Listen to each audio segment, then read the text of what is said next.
Just another notice about an event which again happens once a year, not on the notice sheet I think, but on the 8th of November.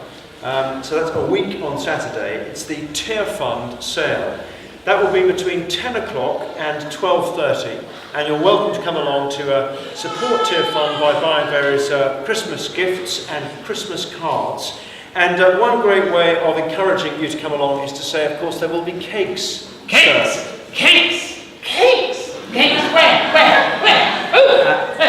Hello, Gerald. Knowing me, knowing you. Aha, indeed, Gerald. Yes. Lovely to see you. Yes, we finally meet, Reverend Simon. I've been looking forward to meeting you so much. Well, I think it's mutual. You know, I feel like I already know you, Reverend Simon. How would that be, Gerald? Well, your literature, your books. Well, now I've got a bit of a bone to pick with you there, because I've been hearing that you've been trying to clear out any of my books from the bookstore. Well, Reverend Simon, I'm just keen to share your talents. We can't have your books cluttering up the place, can we? Well, I suppose that's right. No, we can't. But I wonder if I could ask you, have you actually read any of them? Of course, but I have to say, I was a little disappointed. Disappointed? Why were you disappointed, Gerald? Well, I thought there'd be a bit more romance, a bit more drama. That's what you're famous for, isn't it? Famous? Did you say, romance? Drama?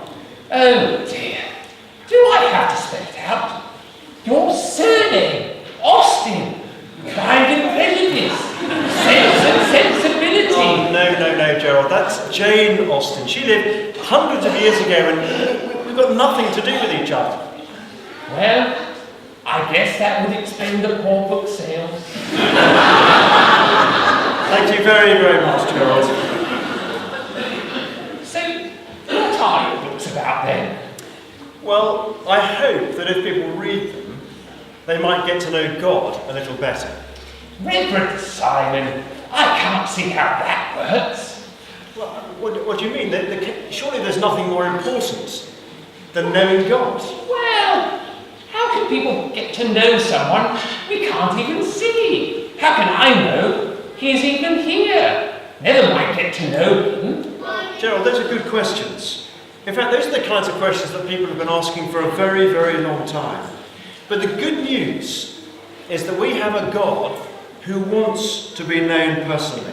And that's why in our readings with 1 Kings that we've been studying, today and in other weeks, then we can see that right at the centre of what God's provided is a temple. A temple? Very nice, but excuse me. I'm sure that Andrew Rose Price and the architect Chums would appreciate a building. And I have to say that you've got a very nice place here, Reverend Simon. But with respect, what good is a building? Well, the temple wasn't just a building, Gerald.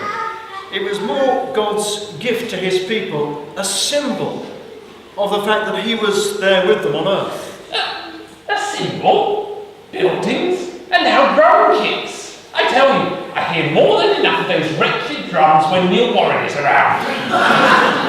No, I don't mean that kind of symbol with a drum kit, but a symbol as in something that symbolises something else. And the temple was a special building where people could understand the God who was with them. Somewhere they could get a sense of how wonderful and majestic and big and awesome and holy Yes. So they could all go in and see him. Like those Santa grottos at Christmas. No, Gerald. Not like Santa's grotto. In fact, the place in the temple where God symbolically dwelt, a place called the Most Holy Place, or the Holy of Holies, was so special that only one person could go there once a year, the high priest. And if anyone else went into that room, they would die.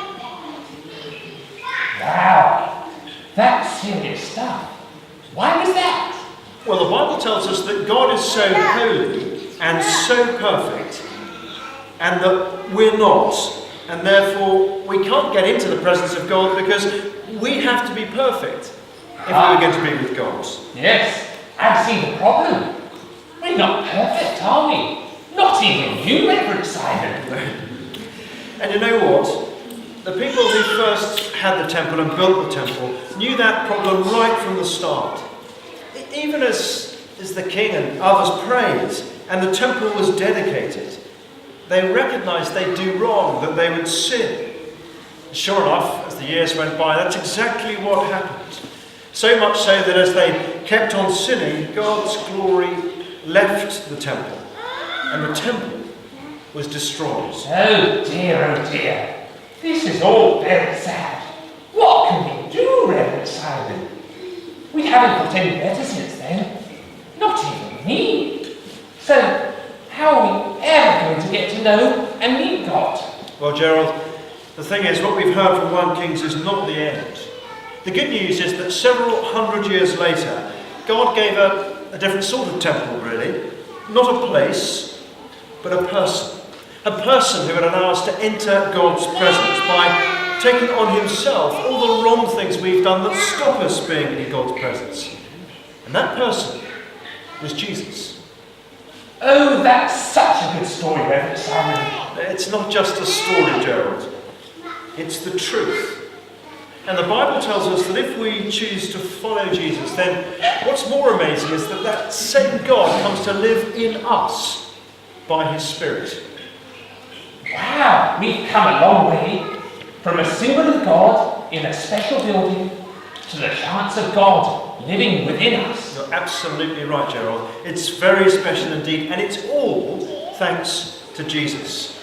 So when we look back in the Bible to that special moment when God gave the people his temple, we should also look ahead to that great and wonderful gift of Jesus, who enables us to know God and to be with him. A happy ending. You see, you're not so bad after all. You stick with the writing, Reverend Simon. Practice makes perfect after all. Bye-bye.